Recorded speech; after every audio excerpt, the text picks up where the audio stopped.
In his book, Show Your Work, Austin Kleon talks about the importance of starting over and learning something new.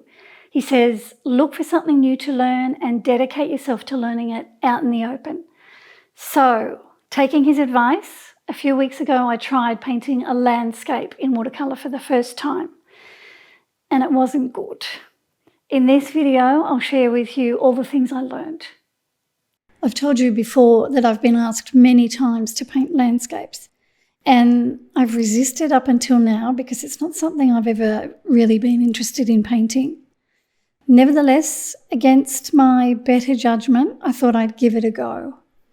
I was reading what other landscape painters do, and many of them advise that you go outside, look for inspiration, and paint in the field. I don't actually mean go and paint in the field, but you know what I mean. I'm not one to paint outdoors because I'm too comfortable in my studio, but I do see the value in doing that. So instead of looking for reference photos online, I grabbed my camera and Dom and I went for a drive one day. Dom drove and I looked for anything that caught my eye. We stopped in quite a few places and I took a heap of photos. I didn't do any painting. I was just keen on getting as many photos as I could that I could work from in the studio. When I got back home, I went through the photos and I chose one that I thought I could paint from. And I ended up choosing this one with the two cows. I thought that it wouldn't be too difficult to paint from. But I was wrong. In the end, I painted from that reference photo 5 times and I wasn't happy with any of them. This one here was a little colour study I did. That was the first one and I wasn't happy with this tree here at the front. I felt it took away from the cows, which was where I wanted the focus to be. So then I painted this one. This one wasn't too bad. I took the tree out, but I made a mess of the grasses in the front. And I also included some violet in the background trees that I wasn't keen on. I also didn't like this hard edge that I had running along the back paddock. I painted the trees in on wet paper as loosely as I could. I knew that I had to work fairly quickly before the paper dried, so I didn't want to spend too long here, nor did I want to overwork this area. This is all new to me. I've not painted distant trees in like this before, except on a fox painting that I did late last year. I knew they needed to be painted on wet paper so that they would look like they were off in the distance. I didn't refer to the reference photo when I painted these in because it was too confusing, and I knew that if I tried to follow it, that I would end up overworking it. I think that was probably the first thing I learned, was to not agonise over the reference photo. Get the paint on there quickly and don't labour over it. I painted in everything else, which pretty much went without a hitch, and then I decided to add some grasses in the foreground. I painted them on with my large round brush at first and I thought, oh yuck, that looks horrible.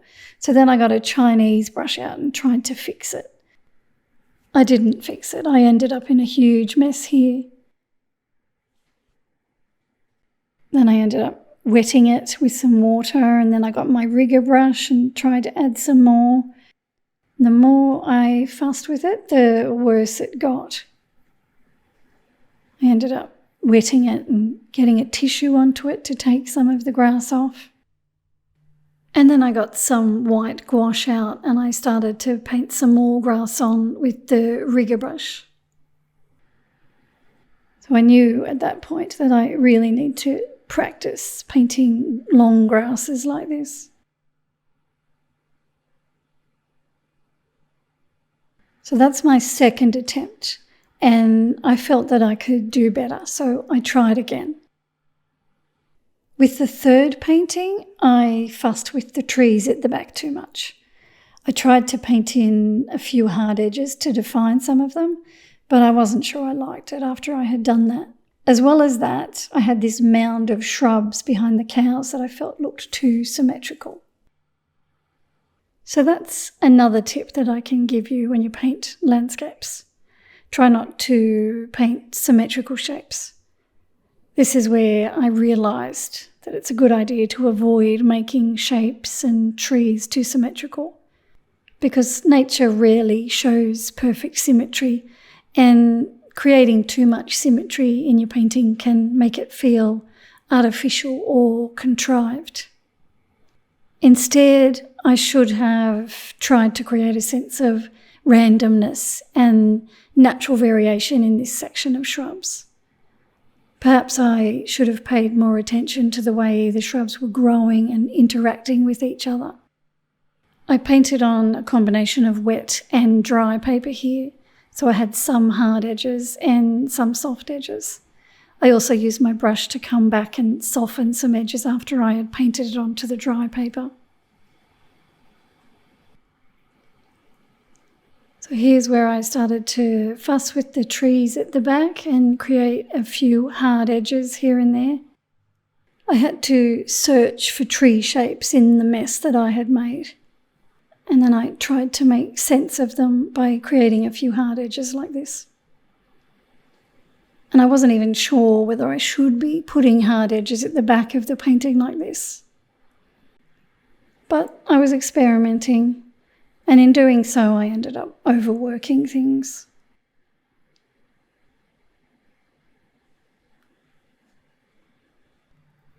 I came back down to this front section of shrubs and I created a few hard edges in there as well.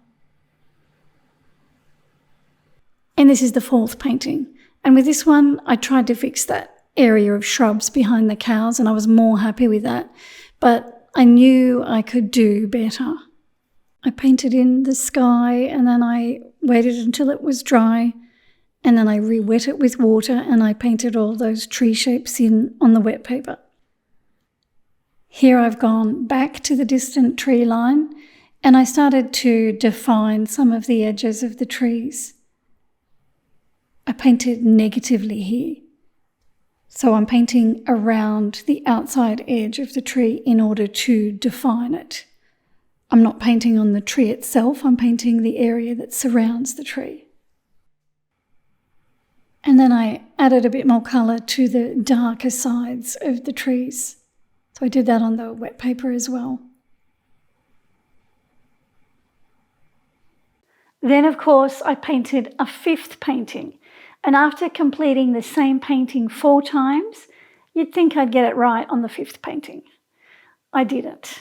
I produced another painting that I wasn't happy with. So 2 days of my life gone, 3 if you count the day we went out gathering reference photos. I was so disappointed with myself. I looked at them and the only part of each painting that I liked was the area around the cows. So I placed a crop around the cows and I thought, yeah, I really like that. The rest of the painting looked tired, strained, overworked and muddy, but there was a freshness around those cows that I was drawn to. So then I thought, okay, I'll do one last painting, but this time I'll forget about those distant trees and I'll focus on the cows and I'll paint a little landscape vignette of the cows. This painting will be a full-length tutorial on my Patreon site when I get it finished. So if you'd like to paint along with me, please join us there. The link is in the description. So off I went. I got another piece of paper out. I used the same colours that I used on the other paintings, but this time when I painted, there was no fear. There was no holding back. I was so familiar with the cows now that I think I could have painted them with one eye shut. I knew exactly what I had to do. I randomly wet the foreground and then I painted onto the wet paper with some of the green. I used big, loose, free, confident brush strokes.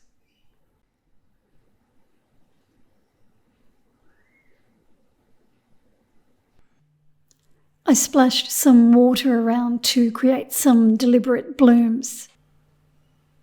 And then I painted in the shrubs behind the cows.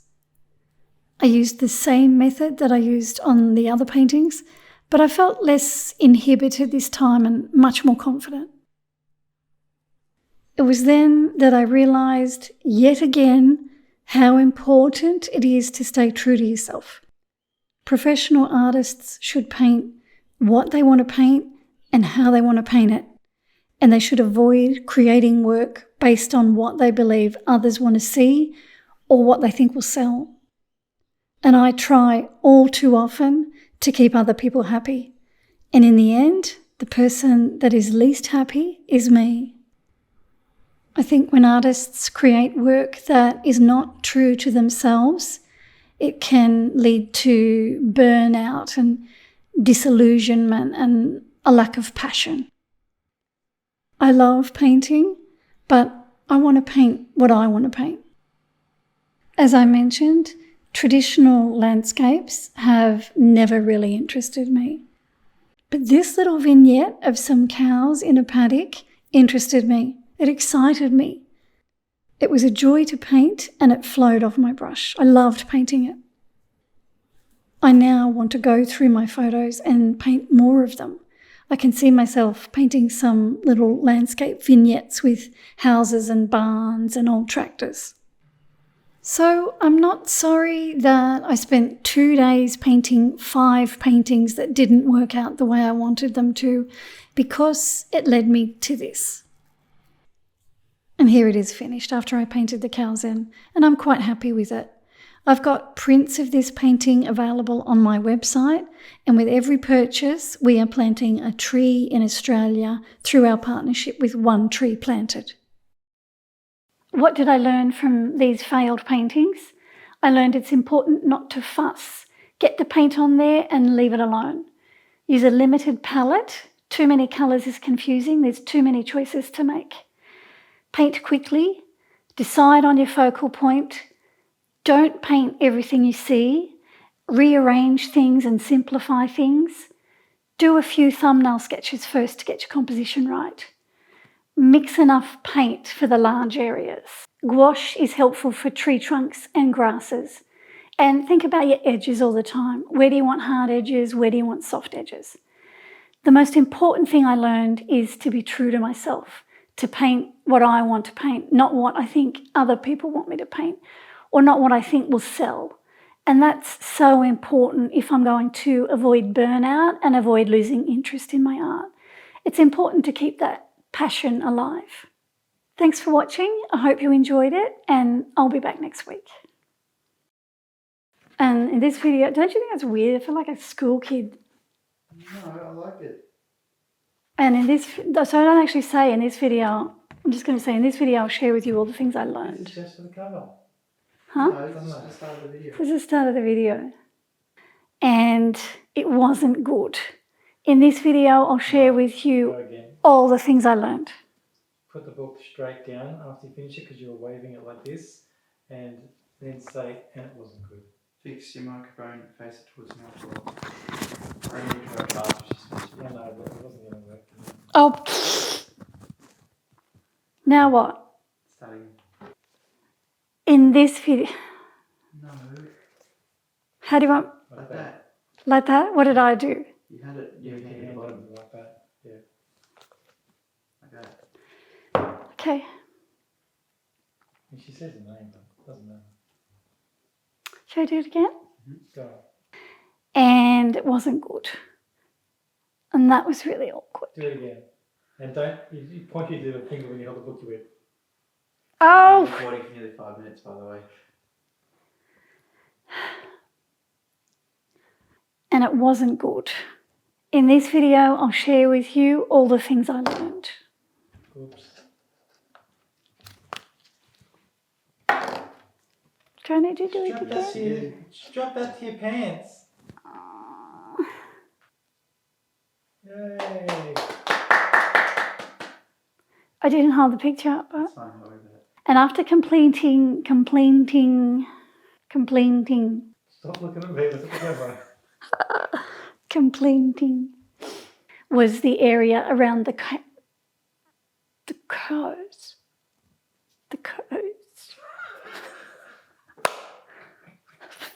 I think you need to go back upstairs.